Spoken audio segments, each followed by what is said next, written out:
जी अस्सलाम वालेकुम। मेरा नाम अदनान इफ्तिखार है और आप देख रहे हैं अदनान इफ्तिखार एडवेंचर। अच्छा, लास्ट वीडियो के अंदर हमने देखा था कि बिजनेस प्लान क्या होता है, उसका इंट्रोडक्शन था, उसका पर्पस या वो किस तरह हेल्प करता है एंड बिजनेस प्लान के अंदर इंक्लूडेड क्या है। लास्ट के अंदर अगर हम देखें तो हमने देखा उसके अंदर 7 एलिमेंट्स हैं जिनके ऊपर मैं बात करूंगा और बिजनेस प्लान के अंदर और जो श्योरली सारे ही ऐसे की कंपोनेंट्स कह लें, एलिमेंट्स कह लें, पार्ट्स कह लें, उन बिजनेस प्लान के उनको कवर करती है। ठीक है, उसको हम डिटेल के अंदर देखेंगे। आज की जो इस वीडियो है इसके अंदर हम एग्जीक्यूटिव समरी के बारे में देखेंगे कि एग्जीक्यूटिव समरी क्या होती है। लेकिन एक चीज़ जो मेरे जहन में आई है कि अक्सर एक क्वेश्चन आता है कि बिजनेस प्लान की लेंथ कितनी होनी चाहिए, कितना लेंथी होना चाहिए बिजनेस प्लान। तो it literally depends on the nature and size of the business. ठीक है, कि नेचर क्या आपके बिजनेस की और बिजनेस का साइज क्या है।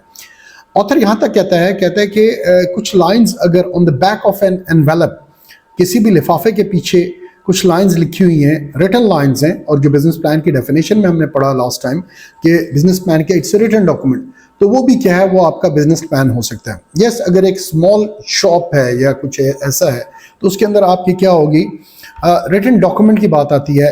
और बिजनेस प्लान की प्रोफेशनली हम जब बात करते हैं it's a formal written document. लेकिन बहुत से एंटरप्रेन्योर को हमने जब देखा है, बहुत से एंटरप्रेन्योर से इंटरव्यू की, गपशप लगाई, तो ये क्वेश्चन अक्सर मेरा ही होता था, बड़ी क्यूरियोसिटी होती थी कि आपने बिजनेस प्लान लिखा था कि नहीं लिखा था। तो वो ये तो कहेंगे, बताएंगे कि हाँ यार उस तरह से फॉर्मल बिजनेस प्लान नहीं लिखा था, लेकिन yes we did loads of paper work. Paper के ऊपर हमने बहुत ज़्यादा प्लानिंग की थी, हमने लिखा उसके ऊपर, हमने फाइनेंशियल्स देखे, हमने लोकेशन देखी, हमने जो खर्चे होंगे, एक्सपेंस, जो कैपिटल की रिक्वायरमेंट है, कहाँ कहाँ पे लगेगा, फिटिंग फिक्सचर्स के अंदर, ऑफिस फर्नीचर में, कंप्यूटर्स में, प्रिंटर्स के अंदर, फिर जो रनिंग एक्सपेंस हैं वो हमने यस कैलकुलेट किए पीस ऑफ पेपर के ऊपर लिखे। हमारा प्रोडक्ट कहाँ से आएगा, either we are selling a finish good, जो हम मैन्युफैक्चरर्स हैं, तो ये different type of different entrepreneurs की जो है वो गपशप में आपको बता रहा हूँ। तो यस उन्होंने लिखा है, रिटन डाउन करते हैं।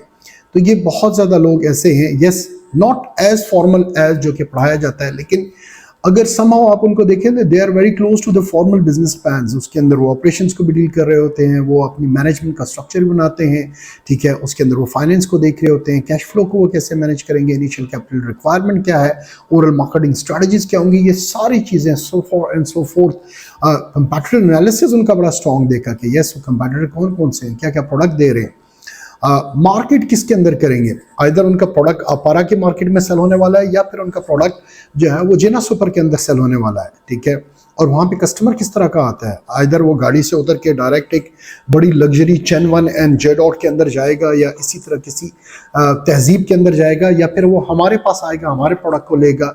और क्या वैसा क्लाइंट होगा कि अगर हम इस तरह का एक शॉप ओपन करें इन F7 F6 के अंदर, तो वो क्योंकि वहाँ की क्लास डिफरेंट है, तो ये हमारा प्रोडक्ट भी क्या एलीट क्लास के लिए है या फिर हमारा लोअर क्लास के लिए। तो ये सारी चीज़ें वो प्रॉपर प्लानिंग करते हैं।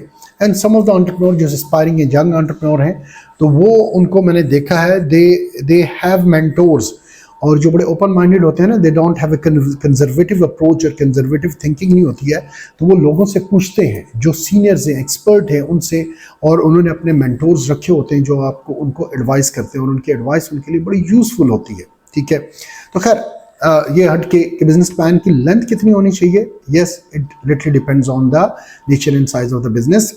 टिपिकल जो ऑथर्स कहते हैं मुख्तलिफ किताबों के अंदर, तो वो 15 to 25 है, और बाज़ के अंदर 15 to 20 पेजेस का एक बिजनेस प्लान होना चाहिए। जो टिपिकल बिजनेस प्लान है उसकी लेंथ इतनी होनी चाहिए। मैंने 30 पेजेस तक का भी देखा है, लेकिन ऑन एवरेज 15 से 25 तक पेजेस का जो है एक बिजनेस प्लान होना चाहिए। अच्छा, आज की जो वीडियो अगेन वही बात है, एग्जीक्यूटिव समरी। एग्जीक्यूटिव समरी बहुत इंपॉर्टेंट है। अगर मैं कहूँ तो यही वो एग्जीक्यूटिव समरी है जो आपके पार्ट ऑफ एलिवेटर पिच बनती है। एलिवेटर पिच के ऊपर जो है मैं आपको एक अलग से वीडियो बनाऊंगा कि एलिवेटर पिच किस तरह की होनी चाहिए और उसकी कितना एक एलिवेटर पिच में when you are pitching in front of the investor, तो वो उसकी लेंथ कितनी होनी चाहिए उसके ऊपर हम सेपरेट देखेंगे। लेकिन ये वही पूरे प्लान का निचोड़ होता है जो आपके एग्जीक्यूटिव समरी के अंदर होता है, और वही आपकी एलिवेटर पिच होती है। अच्छा, एग्जीक्यूटिव समरी का नाम, यस समरी से तो बिल्कुल क्लियर आ जाता है कि ये एक समरी है पूरे आपके बिजनेस प्लान की, जिसको आप समराइज करते हैं और एग्जीक्यूटिव समरी लिखी जाती है। समरी तो आ गई, लेकिन एग्जीक्यूटिव क्यों है, why it is known as an executive summary, तो यस ये एग्जीक्यूटिव्स के लिए लिखी जाती है। अच्छा, and why it is a summary? Because executives के पास ज़्यादा टाइम नहीं होता कि वो डिटेल के आपके 15 से 20 या 25 पेजेस के बिजनेस प्लान को पढ़ें। वो एग्जेक्टिव समरी को पढ़ते हैं if they find it attractive, suitable, ठीक है।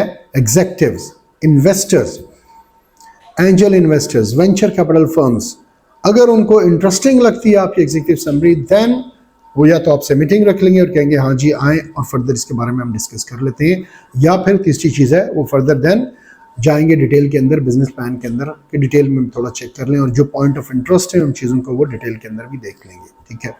तो ये एग्जेक्टिव्स के लिए लिखी जाती है, that is why it's known as an executive summary, और they have the busy time, और उनके पास ज़्यादा टाइम नहीं होता। वो एग्जेक्टिव समरी देखने के बाद डिसाइड करते हैं कि either to go for it या फिर इसको छोड़ देते हैं। उनके इंटरेस्ट क्या है, उनकी लाइन क्या है, उनके बिजनेस क्या है कि नहीं है, ठीक है। अच्छा, अब एग्जेक्टिव समरी की जब हम बात करते हैं एग्जेक्टिव के लिए लिखी जाती है तो इसके अंदर क्या चीज़ होनी चाहिए, आप लिखते क्या कुछ हो। यहाँ पे उसके अंदर मैंने सब हेडिंग्स बनाई हैं, और एग्जेक्टिव समरीज के अंदर जो रिटर्न के अंदर है मोस्टली इट्स बेटर कि आप हेडिंग्स ना दें, लेकिन सम ऑफ द एग्जेक्टिव समरीज के अंदर हमने देखा कि हेडिंग्स भी हैं, लेकिन मैं कहूँ कि हम मेजर सब हेडिंग्स कह लें या पॉइंट्स हैं जो उस एग्जेक्टिव समरी के अंदर मस्ट है कि वो कवर हो।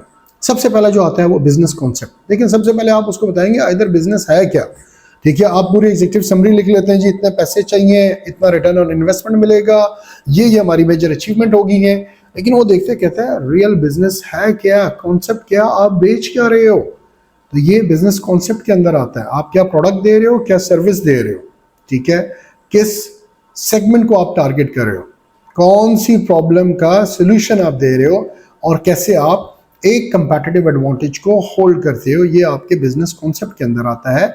और इसके अंदर क्लियरली आप लिखो तो सही, आप बिजनेस कर क्या रहे हो, क्या प्रोडक्ट या क्या सर्विस दे रहे हो, ठीक है। देन जो सेकंड इसके अंदर आता है वो फाइनेंशियल फीचर्स है।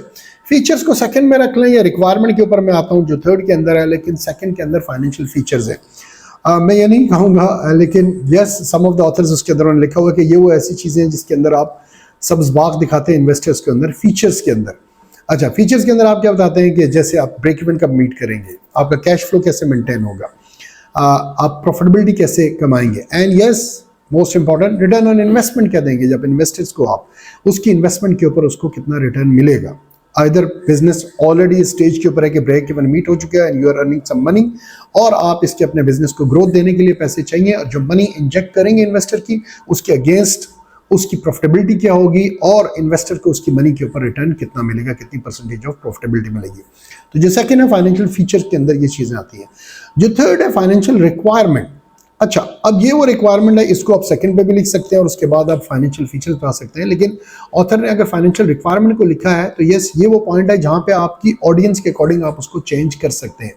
देखिए, if you are writing an executive summary और a business plan for the banks, तो आप बताएंगे कि हाँ भी आपको उधार कितना चाहिए, कोलैटरल क्या जमा करवाएंगे, आपको पैसे कितने चाहिए, ठीक है। तो वो और उसका रीपेमेंट प्लान क्या होगा, जो कि आपके आखिर में अपेंडिक्स के अंदर सारा अटैच होगा। लेकिन यह है कि आप what you are looking from the bank, ठीक है, बैंक से आप कर्जा कितना चाहिए। Now if you are writing for an investor के लिए आप लिख रहे हैं तो आप बताते हैं कि हाँ जी एग्जैक्ट अमाउंट कितनी चाहिए, ठीक है।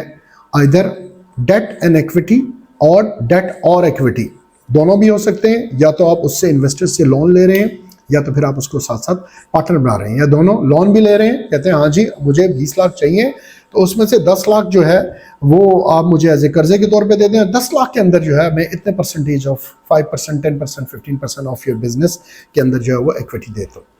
तो ये वो चीज़ें आती हैं जहाँ पे फाइनेंशियल रिक्वायरमेंट के अंदर जिस ऑडियंस के लिए आप बिजनेस प्लान लिख रहे हैं उसके अकॉर्डिंग आपने रिक्वायरमेंट के अंदर क्लियरली स्टेट करना है what you are looking for, आपके पैसे कितने चाहिए आपको, ठीक है। लेकिन ये ऑडियंस के अकॉर्डिंग आप इस रिक्वायरमेंट को चेंज कर सकते हैं। अच्छा, एक और चीज़ बता चलूँ कि बिजनेस प्लान डिफरेंट ऑडियंस के लिए डिफरेंट हो सकता है। देखिए, जहाँ पे हमने लेंथ की बात की है, जब इंटरनल अपनी अंडरस्टैंडिंग के लिए आप बिजनेस प्लान लिख रहे हैं ताकि हम सारे एक पेज पे हों, टीम अंडरस्टैंड करे, आपके को फाउंडर्स अंडरस्टैंड करें, मैनेजमेंट टीम अंडरस्टैंड करे, तो उसके लिए आपको इतना डिटेल के अंदर बिजनेस प्लान लिखने की जरूरत नहीं है, ठीक है। लेकिन जब यहाँ पे आप बिजनेस प्लान लिख रहे हैं इन्वेस्टमेंट सीकिंग पर्पस के लिए, तो उसमें आपका बिजनेस प्लान सारा चेंज होगा, वो आप इन्वेस्टर के लिए लिख रहे हैं। जब आप बैंक के लिए ले रहे हैं और वहाँ पे लोन के लिए अप्लाई करना चाह रहे हैं तो यस उसके लिए आप एक सेपरेट बिजनेस प्लान लिख सकते हैं। तो यही वो चीज़ आती है जो फाइनेंशियल रिक्वायरमेंट है, उसके अंदर आप क्लियरली स्टेट कर देते हैं कि आपको डेट और इक्विटी या फिर आपको लोन चाहिए, बैंक से ले रहे हैं तो कितना लोन चाहिए और उसके रीपेमेंट्स प्लान क्या होंगे, ये फाइनेंशियल रिक्वायरमेंट्स के अंदर आप लिखते हैं। ठीक है, इसके अंदर ये भी होता है कि आप जो कैपिटल ले रहे हैं वो कैसे आप यूज़ करेंगे, किसकी जगह पे और कैसे वो लगेगा। ठीक है, क्योंकि मोस्टली आपके खर्चे चलाने के लिए इन्वेस्टर आपको पैसे नहीं देगा। जो रियल बिजनेस के अंदर है और जहाँ पे आपके प्रोडक्ट के ऊपर या सर्विसेज ओरिएंटेड आपका बिजनेस है, वहाँ पे मनी लगेगी, इंजेक्ट होगी, तो वहाँ से रिटर्न आएगा। अगर आप जाएं और आप कहें जी मेरे जो एक्सपेंसेस हैं जो आने वाले महीनों के अंदर, उन खर्चों को पूरा करने के लिए मुझे आपसे उधार चाहिए, पैसे चाहिए, तो दे विल नॉट इन्वेस्ट। ठीक है, अच्छा एक और चीज़ है, वो कहते हैं ना कि बिना मरे जन्नत नहीं मिलती है।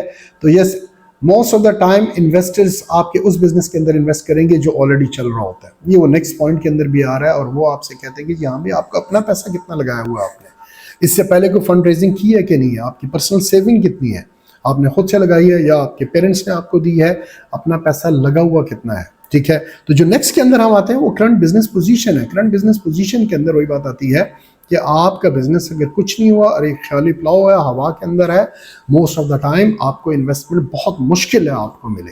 ठीक है, जब आप ब्लैक एंड व्हाइट के अंदर कोई चीज़ आप दे रहे हैं, दिखा दिया आपने, और वो ऑलरेडी बिजनेस चल रहा है, maybe it's experiencing some problems, लेकिन यू आर कमिटेड और आपने काफ़ी टाइम दिया उसको, और maybe they are already break even meet हो गया है, देन उस स्टेज के ऊपर जो है वो आपको इन्वेस्टमेंट मिलेगी। तो यहाँ पे वो करंट बिजनेस पोजीशन के अंदर वो बात करते हैं कि what ever the position of your business, आप बता दें कि अभी करंट बिजनेस पोजीशन क्या है। अच्छा, इसके अंदर क्या है कि आपने ऑलरेडी ओपन किया हुआ है, एक आउटलेट ओपन है, आप दूसरी आउटलेट ओपन करना चाहते हैं। Yes, that is very attractive for investors कि एक ऑलरेडी प्रॉफिटेबल है, ग्रोथ के लिए इन्हें पैसे चाहिए।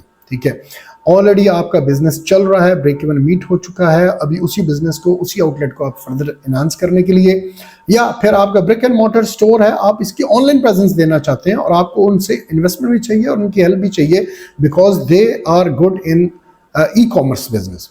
तो ये whatever is the current business position, ये बिजनेस पोजीशन आपने बतानी है। अच्छा, देन मेजर अचीवमेंट्स में कुछ भी हो सकता है। अगर आपका ब्रांड नेम का ट्रेडमार्क आपने रजिस्टर करवा लिया है, आपने पेटेंट्स ले लिए हैं, आपका कॉपीराइट हो गया है, उसके बाद आपने सॉफ्टवेयर डेवलप किया है और आपने उसका कॉपीराइट अप्लाई किया है, तो आपको कॉपीराइट मिल चुका है।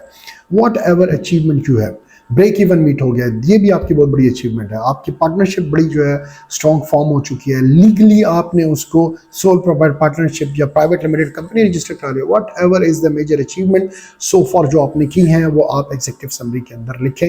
ये बहुत प्लस पॉइंट होता है कि ये मेजर अचीवमेंट्स वो ऑलरेडी कर चुके हैं, आपको बहुत ज़बरदस्त लोकेशन मिल चुकी है, सप्लायर से आपके अच्छे कॉन्ट्रैक्ट्स हो गए हैं, आपके डिस्ट्रीब्यूटर्स जो है ना वो बहुत बेहतर हैं। ठीक है, ये सारी चीज़ें कुछ भी है जो मेजर अचीवमेंट के अंदर लिखे। जो लास्ट इसके अंदर मैं कहूँगा एग्जीक्यूटिव समरी, यस, लेंथ इसकी कितनी होनी चाहिए, मेरा ख्याल मैंने नहीं डिस्कस किया है। एग्जीक्यूटिव समरी की लेंथ वो कहता है हाफ ऑफ द पेज, बाज़ ऑथर ने क्या है नो मोर देन 1 पेज।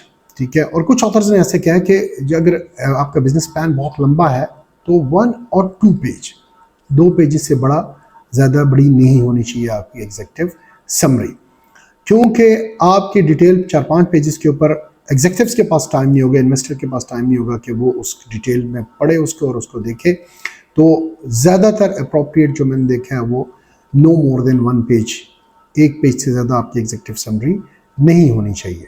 ठीक है, उम्मीद करता हूँ इससे रिलेटेड जो एग्जीक्यूटिव समरी से रिलेटेड अगर कोई आपका क्वेश्चन है तो वो आप पूछ सकते हैं। उम्मीद करता हूँ कि आपको चीज़ें समझ आ गई होंगी। एग्जीक्यूटिव समरी के अंदर ये 5 चीज़ें जो मैंने आपको बताई, ये these are really very important. Business concept क्या है, फाइनेंशियल फीचर्स क्या है, फाइनेंशियल रिक्वायरमेंट्स क्या है, करंट बिजनेस पोजीशन क्या है और मेजर अचीवमेंट्स क्या है। ये काफ़ी चीज़ों को ओवरऑल कवर करती हैं आपके बिजनेस के अंदर, क्योंकि बिजनेस कॉन्सेप्ट में आपने अपना सेगमेंट भी बता दिया और why you are holding a competitive advantage. Executive summary में इससे ज़्यादा नहीं होता। ठीक है, और नहीं होना चाहिए। No more than 1 page, typical जो आइडियल अच्छी एक एग्जीक्यूटिव समरी है वो 1 पेज की होनी चाहिए। यस, बड़े बिजनेस प्लान्स की 2 पेजेस से ऊपर नहीं होने चाहिए, 1-1.5 page, no more than 2 pages. इंशाल्लाह कोई क्वेश्चन हुए तो मैसेज कर लीजिएगा, इंशाल्लाह रिप्लाई कर दूंगा। और अगर आपने मेरे चैनल को सब्सक्राइब नहीं किया तो काइंडली सब्सक्राइब करें, लाइक करें, शेयर करें और बेल के आइकन को प्रेस करें। अदनान इफ्तिखार एडवेंचर देखने का बहुत शुक्रिया। अल्लाह हाफिज़।